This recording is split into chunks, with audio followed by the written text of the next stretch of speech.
tuan-tuan dan puan-puan, selamat datang ke majlis peresmian nama baharu pasukan SMK Pinji. Puan Zafrina.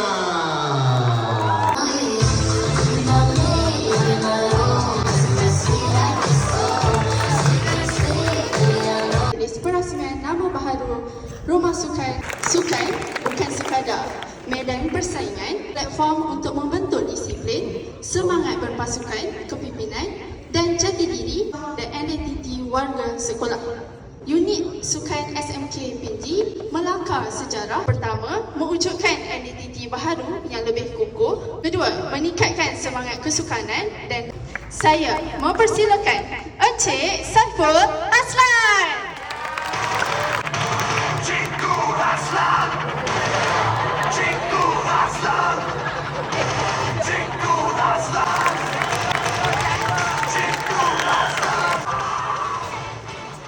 Sedap lagu. Assalamualaikum dan selamat pagi. Hari ini secara baru tercipta, suka saya ingatkan kembali pencapaian.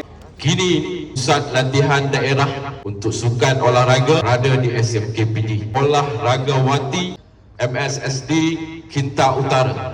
Ini membuktikan kejayaan ini bukanlah kebetulan, tapi hasil usaha keras guru, jurulatih, seterusnya murid-murid. Ini merupakan hari bersejarah. Saya akan baca setiap maksud. Merah. Rumah merah merupakan simbol kepantasan, ketepatan dan kecemerlangan atlet yang pantas bertindak dan menyerang, mempunyai prestasi yang konsisten, pantas, tepat, sentiasa unggul. Perkenalkan baharu Rumah Merah adalah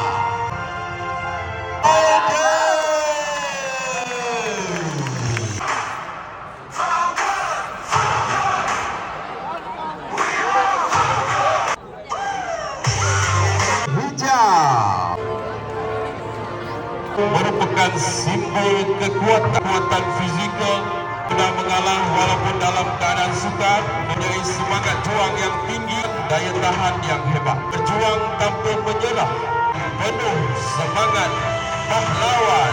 Baharu hijau adalah